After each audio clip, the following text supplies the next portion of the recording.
सक्नुहुन्छ यो क्रोएसियाको भिजा हो। अझै हामीसँग यो चाहिँ क्रोएसियाको, यहाँ चाहिँ बुल्गेरियाको पनि छ, ग्रिसको पनि छ। यो पनि देखाइदिन्छु म। त्यो त काम पनि छैन, अझै टाइम 1 घण्टा बाँकी छ घर जानको लागि। के गरेर बस्ने हो, टाइम पनि बित्दैन फेरि। शैलेश भाइ, मैले हजुरको कुरा सुने। ल हेर्नु, आज हाम्रो काम कति छ। हामीलाई क्रोएसियाको र बुल्गेरियाको गरेर 46 वटा भिजा रिसिभ गरेका छौँ। अब हजुरले यो हेरेर डेटाबेसमा राख्ने आफूले। ल हेर्न सक्नुहुन्छ। हेर्नु, काम छैन भन्नुभएको छ, यो हजुर सबै हजुरको काम हो। खुरुखुरु आफ्नो डेटाबेसमा राख्ने यो भिजा हो, बुझ्नुभयो नि? हो र यत्रोको आएको हो र भिजा? आएको त हो नि। हजुरलाई विश्वास लागेन? हजुरलाई विश्वास नलागेको म हजुरलाई सबै भिजा पनि देखाइदिन्छु। ल हेर्नु, यो क्रोएसियाको भिजा। ल हेर्नु, यो हजुरहरू पनि हेर्न सक्नुहुन्छ। यो क्रोएसियाको भिजा हो।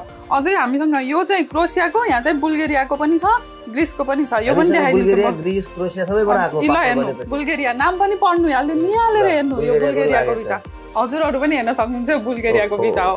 सँगसँगै हामीसँग ग्रिसको पनि भिजा छ। ल हेर्नु, तपाईले त कामै काम ल्याएर दिनुभयो त। ल हेर्नु, अझै देखाउँछु म हजुरलाई। हजुरसँग काम कति छ।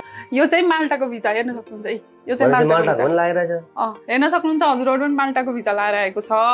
हामीसँग 4वटा कन्ट्रीको भिजा लाएर आएको छ। हामीसँग क्रोएसियाको चाहिँ कति आयो त पासपोर्ट? क्रोएसियाको 36 वटा। क्रोएसियाको 36 वटा, बुल्गेरियाको पनि छ हामीसँग। बुल्गेरियाको एउटा, ग्रिसको 2टा, माल्टाको एउटा गरेर। काम छैन भनेको तपाईले त कामै काम दिनुभयो त। अनि यो कुराहरु त हामीले क्यान्डिडेटलाई इन्फर्म गर्नुपर्छ त। तपाईले गर्नुभयो त आफ्नो क्यान्डिडेटलाई? मैले त गरिसके, हजुरलाई थाहा नै रहेनछ यो भिजा आएको। म त यहाँ काम छैन भन्दै यहाँ बसेको, अब कामै काम दिनु भन्दा आफ्नो डाटा यो त राख्ने